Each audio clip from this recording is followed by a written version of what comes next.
लड़की ने बस अपना हाथ साफ समुद्री पानी में डाला था, लेकिन अगले ही पल कुछ अजीब घटना घट गई। देखा गया कि अनगिनत छोटी मछलियां जैसे किसी प्रकार की पुकार सुनकर लड़की की ओर तैरने लगी। हालांकि लालची मछुआरे इस दृश्य को देखकर ज्यादा हैरान नहीं हुए, क्योंकि जब भी वे लड़की को लेकर समुद्र में मछली पकड़ने जाते हमेशा भरपूर मछलियां लेकर लौटते।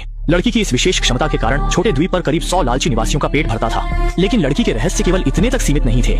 हर सुबह लड़की को गोद लेने वाले दंपति के घर के बाहर लंबी कतारें लग जाती, क्योंकि जो भी व्यक्ति लड़की के संपर्क में आता, चाहे वह किसी भी प्रकार की बीमारी से पीड़ित हो, लड़की उसे ठीक कर देती। यहाँ तक कि शरीर पर एक छोटा सा घाव भी होता तो वह आंखों के सामने तेजी से ठीक हो जाता। स्थानीय निवासी लड़की को उद्धारकर्ता मानते थे और उससे भगवान की तरह पूजते थे। लड़की के आने से ही द्वीप के लोगों को समृद्ध और रोगमुक्त जीवन मिला। लेकिन समय के साथ मछुआरों की स्वार्थ और लालच के कारण यह शांतिपूर्ण गांव एक आंतरिक युद्ध में फंस गया। उस दिन एनी और उसके साथी पहाड़ पर खेलने गए। अचानक जमीन पर एक विशाल मधुमक्खी का छत्ता देखा।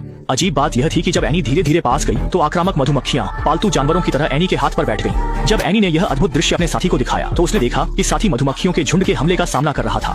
साथी को घायल देखकर एनी ने अनजाने में अपनी मुट्ठी कस ली। अगले ही पल आसपास की मधुमक्खियां सभी आत्मविस्फोट कर मर गईं, हमेशा के लिए जीवन खो दिया। साथी ने यह दृश्य देखकर सीधे चौंक गया। यहाँ तक कि एनी भी इसे अविश्वसनीय महसूस कर रही थी। ताकि कोई उसे राक्षस न समझे, एनी ने साथी से यह रहस्य छुपाने में मदद करने को कहा। You promise okay, I want. सोचा नहीं था, इसी घटना के बाद एनी की विशेष क्षमता अचानक गायब हो गई। अब वह अपनी शक्ति से स्थानीय निवासियों का इलाज नहीं कर सकता था। मछुआरों को समुद्र में बहुत कम मछलियां मिलती थीं। इस तरह एक सप्ताह बीत गया। स्थानीय निवासी बेचैन हो गए और रातों रात निवासियों की समिति बुलाई। वे भविष्य के जीवन के लिए गहरी चिंता और भय महसूस कर रहे थे। अगले दिन सुबह सुबह वे उपहार लेकर एनी को सांत्वना देने आए। वे प्रार्थना कर रहे थे कि एनी जल्द ही अपनी शक्ति वापस पाले और फिर से समृद्धि लौट आए। रात में लिसा एनी को सोने के लिए शांत कर रही थी, लेकिन अचानक उसने देखा कि दिन में कटे हुए घाव तेजी से ठीक हो रहे थे। उत्साहित होकर उसने तुरंत अपने पति को बुलाया। सोचा नहीं था कि पति ने भी आश्चर्य से देखा कि उसके हाथ पर चाकू का निशान भी आंखों के सामने गायब हो रहा था। इस पल ने पति पत्नी को एहसास दिलाया कि एनी की उपचार क्षमता वापस आ गई है, ताकि वृद्धावस्था की बीमारी से पीड़ित मेई आंटी ठीक हो सके। लिसा तुरंत यह खबर मेई आंटी को बताना चाहती थी, क्योंकि मेई आंटी को गंभीर वृद्धावस्था की बीमारी थी। इन दिनों एनी की उपचार शक्ति न होने के कारण उनकी हालत लगातार बहुत खराब थी।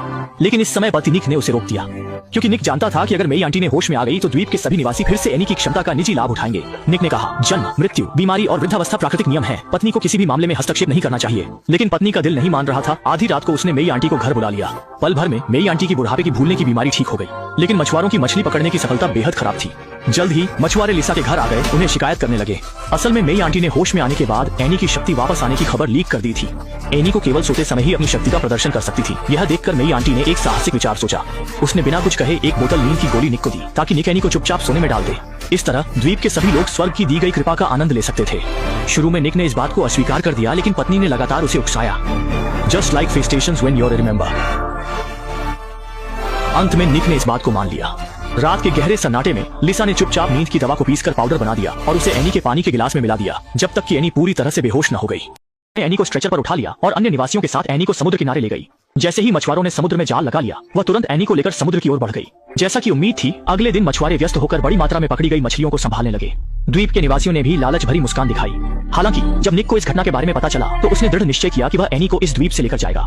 वह अब द्वीप के निवासियों को एनी की विशेष क्षमता का उपयोग करके निजी लाभ नहीं लेने देना चाहता था। इसी बीच पास के डॉक्टर ने भी निक की सोच को समझ लिया। वह भी चाहता था कि एनी को उन लालची लोगों द्वारा नियंत्रित न किया जाए। अनजाने में उनकी बातचीत को पास में खड़ी मेई आंटी ने सुन लिया। उसी रात को एक भयानक घटना हुई। रात में डॉक्टर जैसे ही क्लिनिक से घर लौटा, उसने अचानक पाया कि मेई आंटी उसके घर में लंबे समय से इंतजार कर रही थी।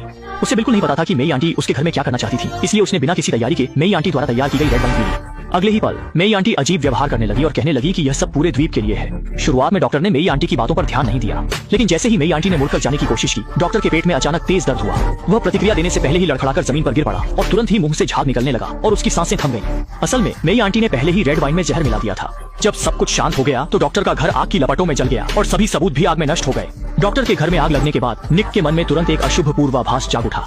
जब निक को एहसास हुआ कि द्वीप के लोग पागल हो गए हैं, तो उसने पहले ही कार्रवाई करने का निर्णय लिया। आदमी ने बस देखा कि समुद्र में एक तेज नाव दिखाई दी और तुरंत ही उसने चिंतित होकर अलार्म बजा दिया।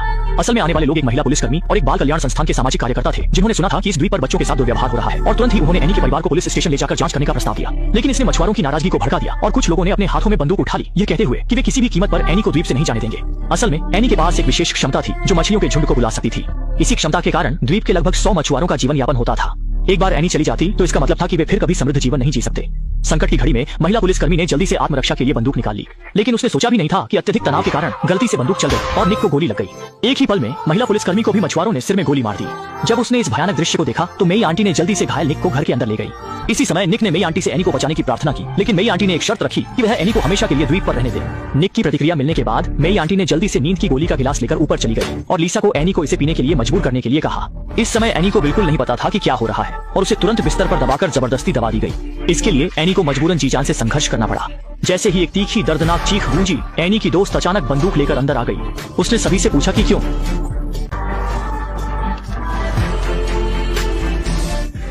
इस त्रासदी को रोकने के लिए मेई आंटी ने बंदूक छीनने की कोशिश की।